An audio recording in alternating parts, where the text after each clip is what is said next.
Luluto na tayo. Magpainit muna ako ng mantika at iprito ko tong 4 na pirasong itlog. I-upside down lang natin at pagkaluto tanggalin ko muna yan sa kawali at ilagay sa bowl at i-set aside.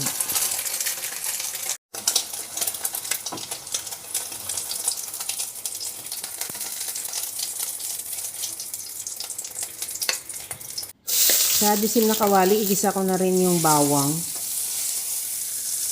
Igisa ko na rin yung sibuyas. At maglagay na rin ako ng kamatis. Ihalo lang hanggang sa maluto yung kamatis. Maglagay ako ng hot pepper paste.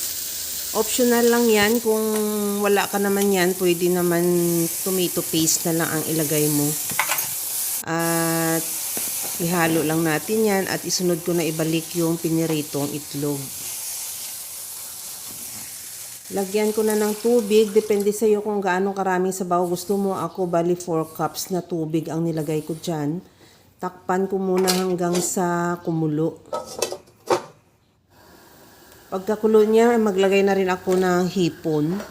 Optional, pwede naman kahit wala kang hipon, pwede namang breast chicken or kung anong pwede mo pangsahog at nilagay ko na rin yung tokwa. Bali 1 block na tokwa ang hiniwa ko ng pa-cubes. At antayin na lang maluto. Malaman naman nating luto na yung hipon dahil kulay orange na yan. Ang tokwa naman, madali lang din naman yan maluto dahil luto na rin din naman yan. Timplahan ko na ng patis at maglagay ako ng mushroom. Depende sa'yo kung anong available mong mushroom dyan.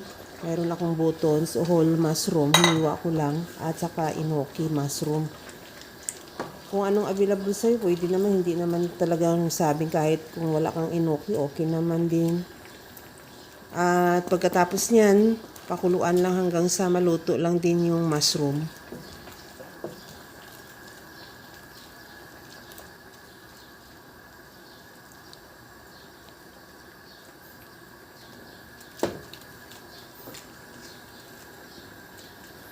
Pagkakulo, okay na yan. Maglagay na ako ng spring onion for garnish at okay na, ready to serve na yung ating napakasarap na tofu soup with shrimp and mushroom.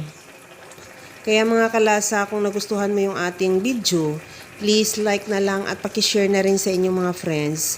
At kung bago ka pa lang sa aking channel, subscribe na at i-click mo na rin ang bell button para sa mga notification.